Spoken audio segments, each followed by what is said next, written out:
आज से करीब 7 करोड़ साल पहले हमने विशालकाय डायनासोर को खो दिया। हम सब जानते हैं कि ऐसा धरती पर आए महाप्रलय की वजह से हुआ था। लेकिन क्या आप जानते हो कि उस महाप्रलय के ठीक बाद धरती पर क्या हुआ था? पृथ्वी से करोड़ों किलोमीटर दूर अंतरिक्ष में एक बड़ी सी चट्टान भटक रही थी। ये चट्टान कोई एस्ट्रॉयड या उल्कापिंड नहीं, बल्कि डायनासोर का काल थी। ये चट्टान पृथ्वी के बीते हुए कल और आने वाले भविष्य की नींव रखने वाली थी। ये चट्टान एक युग परिवर्तन करने वाली थी। ये चट्टान किसी के लिए अभिशाप तो किसी के लिए वरदान बनने वाली थी। ये चट्टान पृथ्वी को हमेशा के लिए बदलने वाली थी। डायनासोर के अलावा अन्य प्रजातियां के जानवर भी इस धरा पर सुखमय जीवन बिता रही थीं। लेकिन उनको क्या पता कि उनकी ओर उनका काल हर पल बहुत तेजी से बढ़ रहा है। जैसे ही ये एस्टेरॉयड पृथ्वी के वायुमंडल में प्रवेश करता है, वैसे ही वायुमंडलीय की वजह से ये एस्टेरॉयड एक बड़ी सी आग की बॉल में तब्दील हो जाता है और अचानक ही वो चट्टान बहुत तेज गति से पृथ्वी से टकराती है और पृथ्वी पर एक महाविस्फोट होता है। ये विस्फोट इतना भयंकर था कि आज इंसानों द्वारा बनाई गई सबसे खतरनाक न्यूक्लियर बॉम्ब से भी 10 करोड़ गुना ज्यादा। ये एस्टेरॉयड मेक्सिको के तट के पास, जहां पर पानी की गहराई बहुत ही कम थी, वहां पर टकराता है और वहां पर मौजूद पानी तुरंत ही भाप में तब्दील हो जाता है। जैसे ही ये एस्टेरॉयड पृथ्वी से टकराता है तो इसकी गति इतनी तेज थी कि ये 1 सेकंड से कम समय में पृथ्वी के अंदर समा जाता है।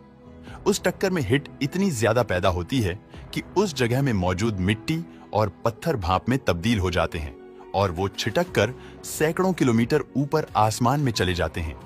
जहां पर ये एस्टेरॉयड टकराया था, उसके करीब 1000 किलोमीटर के रेडियस में तापमान 600 डिग्री सेल्सियस तक पहुंच जाता है और उस एरिया में मौजूद डायनासोर पल भर में भाप में बदल जाते हैं।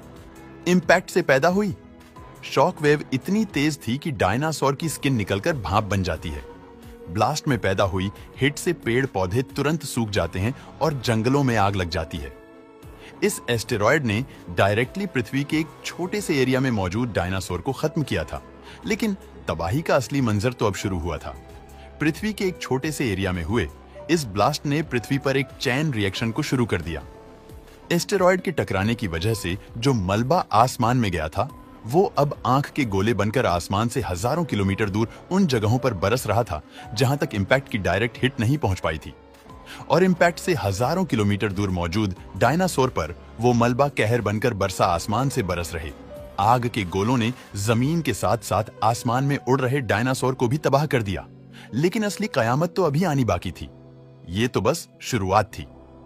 टक्कर इतनी भयंकर थी कि जगह जगह भयंकर भूकंप आने लगे थे, जिसकी वजह से समुद्र में बड़ी बड़ी लहरें बनना शुरू हो गई, जिन्होंने एक भयंकर सुनामी का रूप ले लिया और समुद्र इलाकों को हजारों किलोमीटर अंदर तक भयंकर सुनामी ने अपनी चपेट में ले लिया और डायनासोर और अन्य प्रजातियां देखते ही देखते खत्म हो गई।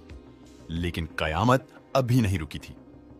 इंपैक्ट को महज 5 मिनट से भी कम का समय हुआ था और पृथ्वी के एक हिस्से में मौजूद जीवन पूरी तरह से तहस महस हो चुका था। लेकिन पृथ्वी के दूसरे हिस्से में इस महाप्रलय की कोई भनक ही नहीं थी। पृथ्वी के दूसरे हिस्से में मौजूद डायनासोर रोजमर्रा की जिंदगी जी रहे थे। उन्हें इस चीज की भनकी नहीं थी कि पृथ्वी के दूसरे कोने में महाप्रलय का आगाज हुआ है और एक शक्तिशाली दुश्मन उनकी ओर तेजी से बढ़ रहा है। इंपैक्ट की वजह से आसमान में धूल के बादल छाने लगते हैं और देखते ही देखते वो धूल के बादल पूरी पृथ्वी को चारों ओर से घेर लेते हैं।